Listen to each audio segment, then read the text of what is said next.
خورشید، از لابلای تخته ها، از دورم که باشه باز قشنگه.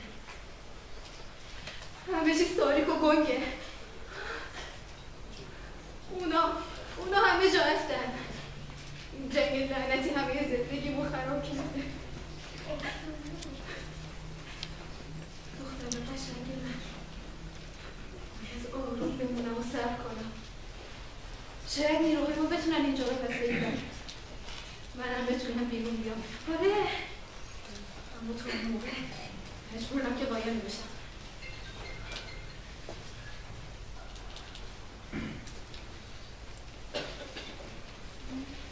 بارون میبارید و من با قدم‌های خسته روی خاک ایستاده بودم. دلم از درد میسوخت و روحم میخواست با تو پرواز کنه، اما تنم محکوم به زمین. اینجا پر از خون و غربته. تو رفتی و من تنها بودم و خاک این زمین تنها شاهد عشقم.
چرا ولی بودنت حس خوبی میده. اصلا متوجه نمیشم شورابی تا بلدن و مسلح چرا انقدر بردش میده. هر روز خدا کاری جسد نظامیاشون میمونه رو دستشون. اینجا مردم های عجیبی داره.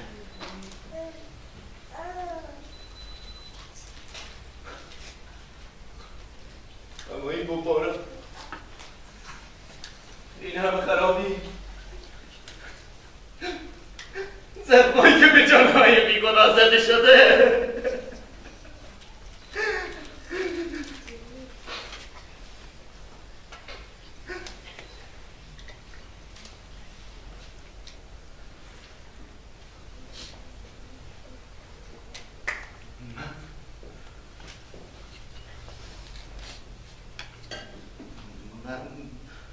زمان فاطر به آرمان‌های میخواهم تا زمان پیروزی نمی تا زمانی که انقلاب ما جهانی بشه.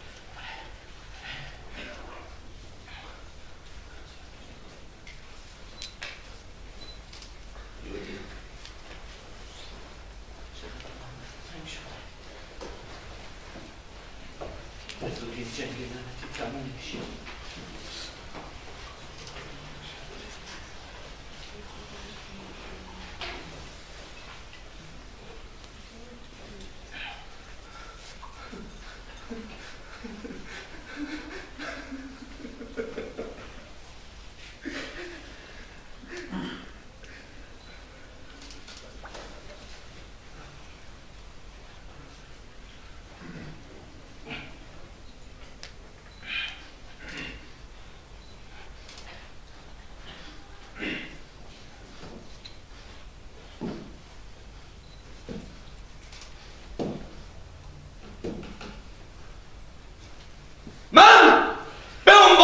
سرباز وفادار به آرمان‌های لنین خواهم بود تا زمان پیروزی نهایی، تا زمانی که انقلاب ما جهانی بشه.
بایدم واسه اینا با خاک دندون تیز کنم. اونا که مملکتشون جز برفای چیزی نداره.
اینجا خونه منه یعنی؟ پس اینجا خونه توه؟ بود. قبل از اینکه اجنبی ها بیاد بود. اهل اینجایی پس؟ آره. این کتابا چیه؟ ها؟ معلمی؟ اسمت چیه؟ آی جونچو.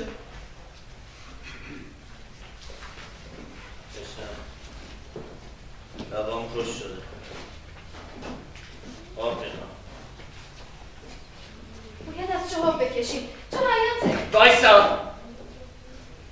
لازم نکرده. کس و کارم کجا؟ پدر؟ مادر؟ شوهر؟ همشون رو شهید کردن. بقیه فامیل آشنا. هر کی که میتونست فرار کرده. کجا؟ چه بدونم؟ بیابون، کوه، جنگل. هر خراب شده که دست اجنبی نرسه بهش. تو چرا موندی؟ من؟ کجا برم؟ چطوری برم؟ کجا رو دارم که برم؟ این زن تنها. اونم وسط میدون جنگ. فکر کردی من خرم؟ چی تو رو نگه داشته؟ دخترم. کجاست؟ تو حیات خونه.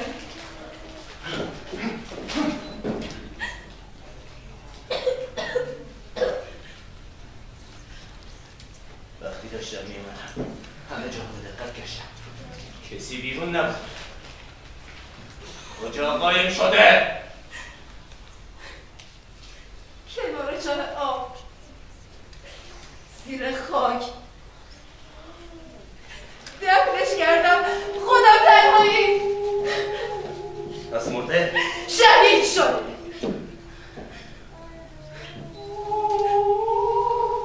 مریض بود. گاهی رفتن نداشت. ما که نمیتونستیم تنهاش بذاریم موندیم. پدرش رو روسا کشتن. دخترم هم طاقت نیاورد و رفت. منم دیگه کجا برم هان؟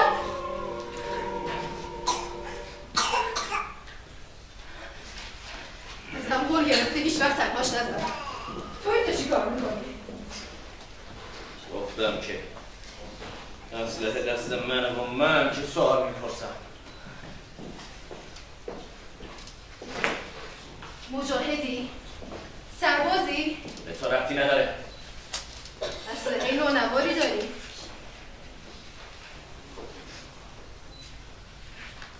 پس از اسلحه سر در میاری.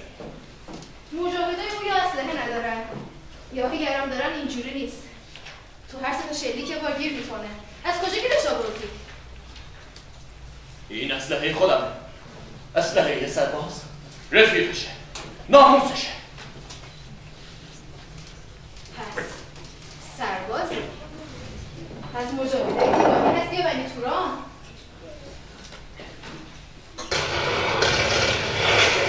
ساکت!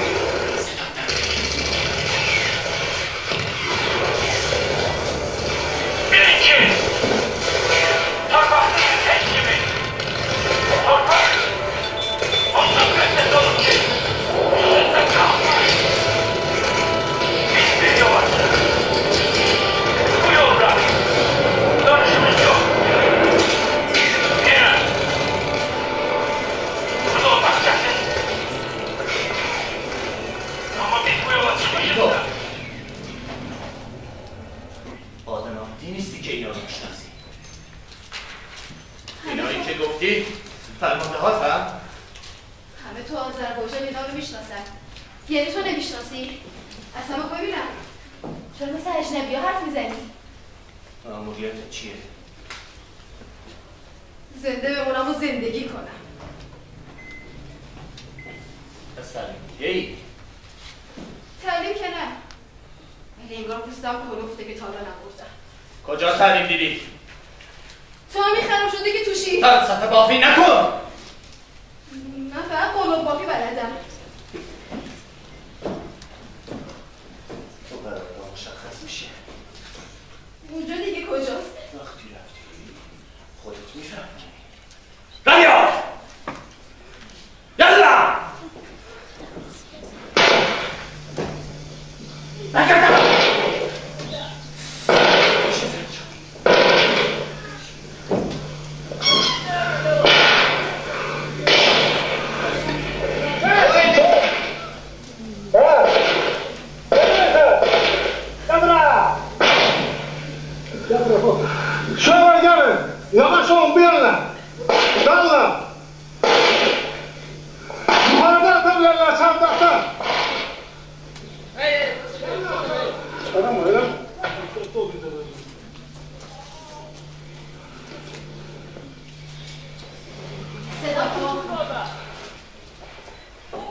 Походу, Скиф оказался прав. И если бы не факт, нас бы разбили перед два расчета. А что обеспечили его босс с ответом? Хорош гнобить Скифа, блин. Ты считаешь, что были группы на задачу? Готовность, да? А меня там не было. А вот когда пана в ангаре, же покажите, что я... چرا نرفتیم؟ میتونستم جیغ بزنم. ترسیدی؟ اونایی که نترسیدن هیچ کدوم زنده نیستن.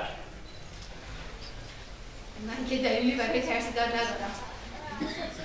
گرفاق جون را 100 دفعه ölən it bir dəfə. درسته.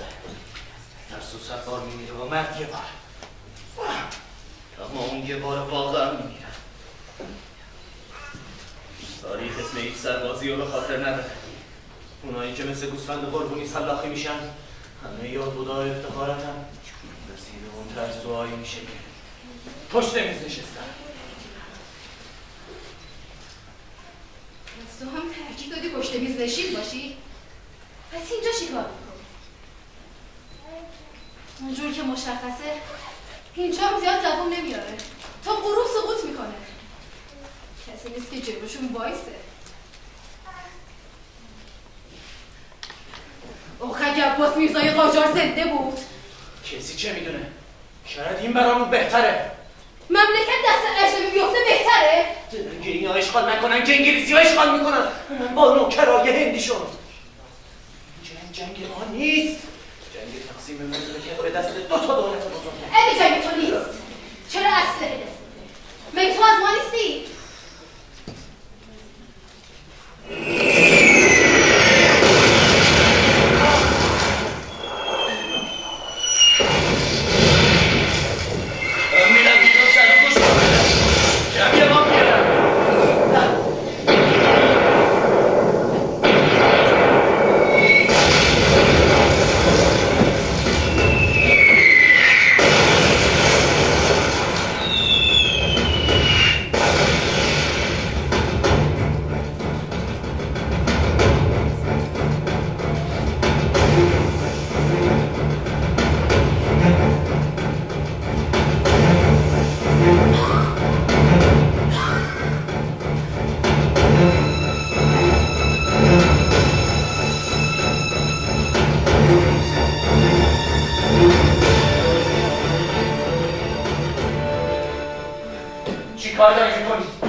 اینجوری قامت کردن؟ مواظب حرف زدنت باش.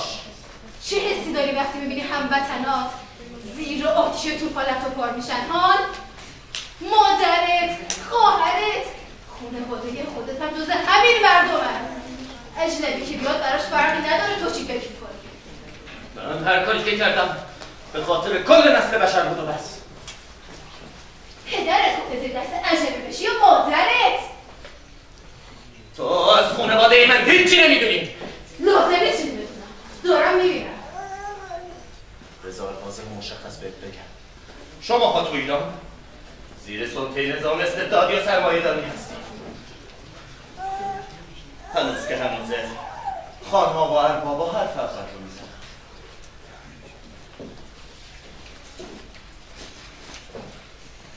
رشته خاص چرا باید کنترل بقیه رو دست بگیره ها؟ به نظرت این عدالته؟ که خوندن و نوشتن و همه باید داشته باشن. آزادی، عدالت، برابری، برادری. بعضی از حرفاتو متوجه میشم اما چی؟ من کاری به این حرفا ندارم. اما کشتار مردم بی‌دفاع آزادی و برابریه. اگه این دنیام نشد فردای قیامت چه جوابی داری بدی؟ قیامت، دین، خدا اینا ذهن شما رو مسموم کردن. استغفرالله. مردم ببینم چرا باید یکی به خاطر دین و نژاد و مملکت و خانواده و هزار تا کوفت و زهرمار دیگه قضاوت بشه ها؟ اگه کسی اختیار داره انتخاب کنه. معلومه که نه. چرا چه کشاورز و کارگر صبح تا شب کار کنه و جون بکنه تا آخر عمرش مثل برده باش رفتار کنن. اما اگه همون بچه توی خانواده ثروتمند به دنیا میومد چی؟ اینا چه ربطی داره به کشتار مردم؟ ذهن‌های عقب افتاده، تفکرات پوسیده. رفیق لنین به عنوان یک انقلابی در راستای توسعه انقلاب پایدار در برابر امپریالیسم غربی قد علم کرده. ما به دنبال جهانی هستیم که دهقان و کارگر توش رئیس باشن، از سرمایه داران و اربابا. همون دهقانی که مزرعه هاشون آتیش زدید؟ آدم کشی و اشغال رو اینجوری توجیه میکنید؟ عجب آزادی و عدالتی. چرا متوجه نیستی؟ عدالت این چیزیه که از دید هر کسی متفاوته. مثلا عدالت از نگاه یک آهو اینه که آزادانه چرا کنه و هیچ وقت شکار نشه. اما اگه همه گیاهخوارها شکار نشن که همه منابع گیاهی رو نابود میکنن. و از نگاه یک شیر عدالت اینه که غذاش تمیز بشه. و اینم میدونی که غذای شیر گوشت شکاره. حالا شما شیر شدین و ما بره؟ برعکس ما طرفدار حکومت بره‌ها هستیم تا هیچ گرد فعلا اون که داره بیرحمانه همه لطف کار میکنه شمایید. این جنگ هر جنگی تلفات داره. مهم فردای پیروزی. کدوم پیروزی؟ من زیر مثل حرفای قلمبه بلد نیستم میکنم، اما اینقدرشو میدونم که کشتار مردم بی‌دفاع توجیهی نداره. همون دهقانی که میگی چرا مزرعه هاشون آتیش میزنید؟ بمباران مناطق غیر نظامی؟ شما عقلتون از دست دادید؟ گفتم مواظب حرف زدنت باش. انتظار زیادی هم نمیشه ازت داشت. مطمئنم تا هم بالاخره هدایت میشی.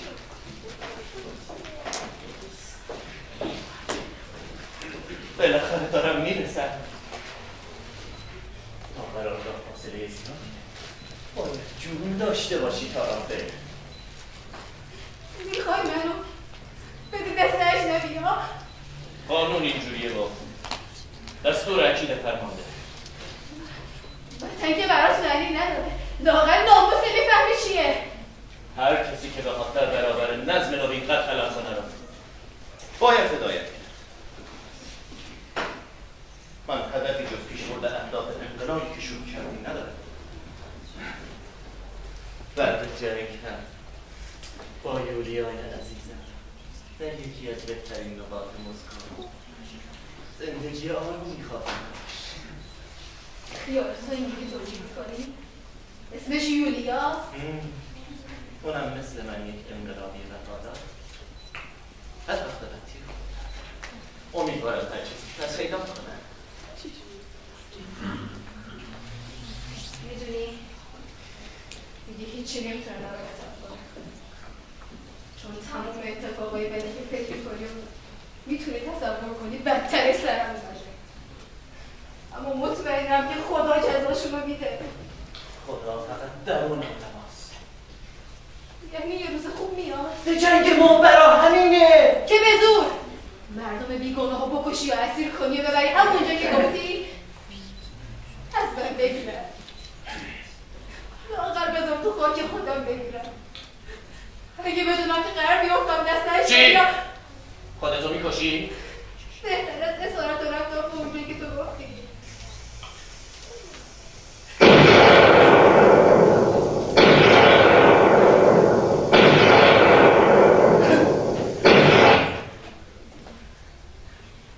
بالاخره داره میاد کی؟ یولیا من موافقته یا معشوقت؟ هر دوش به خاطر اون گوش کردی به همه چی؟ تو چی میفهمی این نژاد مملکت خانواده هیچ کدوم اونا رو من انتخاب نکردم اما یولیا بهترین انتخاب زندگیمه بهترین انتخاب من انتخاب خودم اونجور که مشخصه اون تو رو انتخاب کرده نه تو من میدونم تو داری چی کار میکنی تو داری احساسات منو تحریک میکنی که ولت کنم اما کل کنی دیگه وقت زیادی نمونده به زودی یولیا میاد به خاطر من فارسی یاد گرفته چرا؟ میتونی تصور کنی؟ اسمم گذاشته میکنم یعنی کسی که مردم رو به طرف پیروزی میبره چرا متوجه نیستی؟ اونا دارن از تو استفاده میکنن مادرتو کشتن خدا کم که معلوم نیست چه بلایی سرت آوردن اون دخترم شده مسئول کنترل کردن تو برام نامه می‌نویسه همیشه به فکرم همیشه از روزای خوب حرف میزنم از زندگی که بعد جنگ خواهی داشت میگه من کاری به این حرف نمی‌کنم اما همون موقع که اومدی خونه من تو به این خرابه میگی خونه؟ خرابم باشه مال منه دوباره میسازمش همون موقع که مجاهدا پشت در بودن اگه تو نزدم به خاطر این به خاطر لوله تفنگی بود که طرفت گرفتم تو به من بدهکاری چی داری میگی؟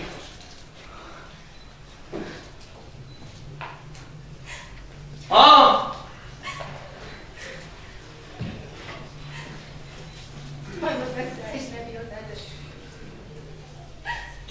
بذار تو خونه خودم بمونم و مثل بقیه مردم منتظر تقدیرم باشم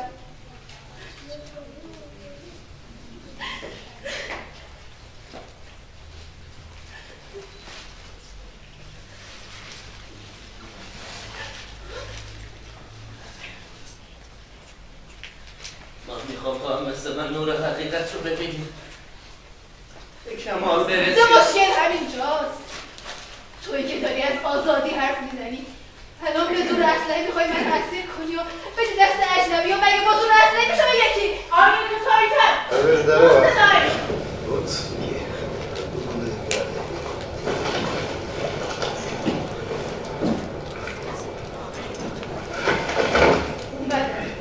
Паковский показался прав.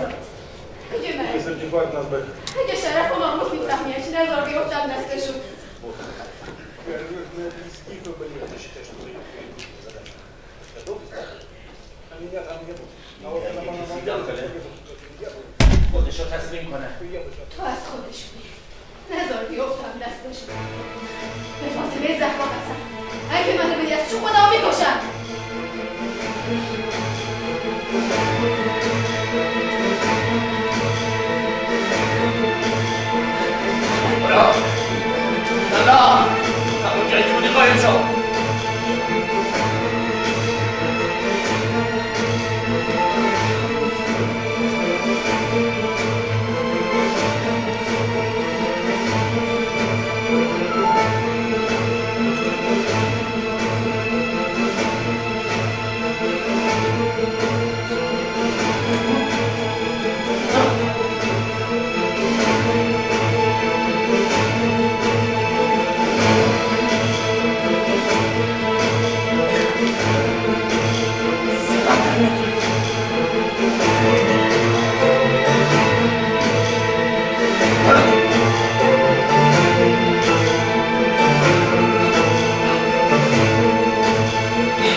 پس اینجا بودی؟ لولیا خیلی وقت منتظرتم.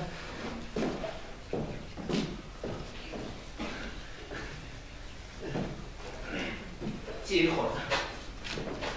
میدونستم که میای.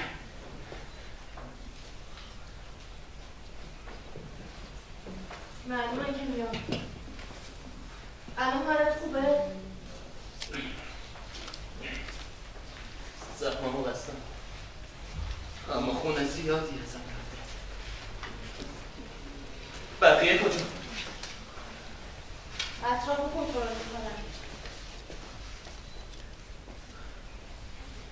خیلی وقت ندیدمت. 38 روز. 38 روز طولانی. اندازه 38 ماه. من تموم این دوری ها و سختی ها رو به خاطر تو تحمل میکنم. بزن نگاهی به زخمشون. شانس آوردم که نموندم. زیادم شانس نیست. زخمتو خوب بستی. کسی کمکت کرده؟ نه خودم بستمش. مطمئنی که خودت بستی؟ آره قسمت شمال غرب این خونه تیر خوردم اما بلافاصله همینجا پناه گرفتم و زخممو بستم.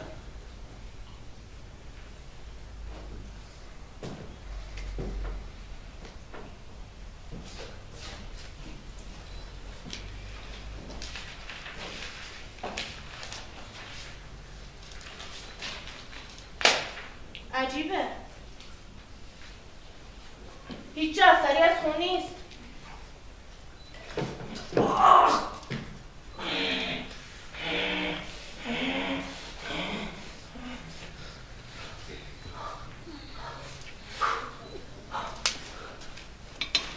چندین وقت اومدی اینجوری داری با هم حرف میزنی؟ دوبار بهت نامه منم نامه نوشتم مثل تمام ماهای قبل، ولی شرایطش فراهم نشد. بیا اینجا. خب چرا بایستدی؟ برگردیم عقب. من هرچه زودتر باید زخممو ضد عفونی کنم، گلوله رو در بیارم. چند دقیقه دیگه سربازا میان و با هم میریم. خیلی منتظرتم. میدونی که من یک افسرم. انتظار احساساتی شدن آنچنانی از من نداشته باش. البته من احساساتم رو برای تو نوشتم. میتونی نامه رو بخونی.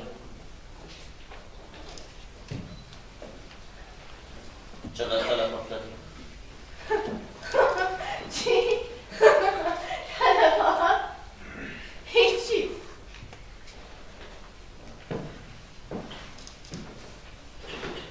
به جز مقاومت‌های پراکنده کسی جلوم نایستاد.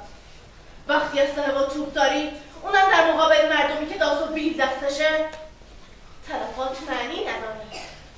خیلی خوشحالم. البته اگر اسلحه هم داشتن، کسی توان جنگیدن با ارتش ما رو نداره. درست.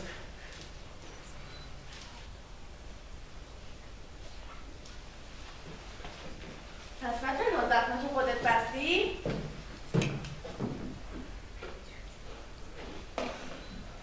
بلکه با اون حالت همه جا هم تمیز کردی. گفتم مجاهدهای ایرانی وقتی اومدن نبینن.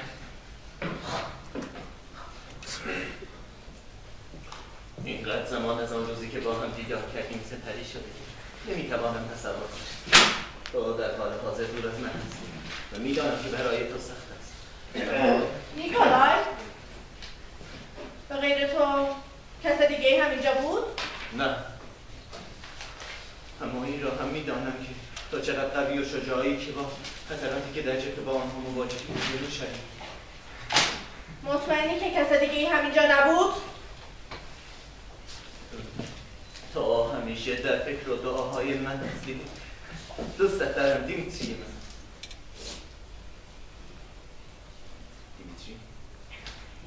دیمیتری دیگه کیه؟ پرسیدم این دیمیتری دیگه کیه؟ برو!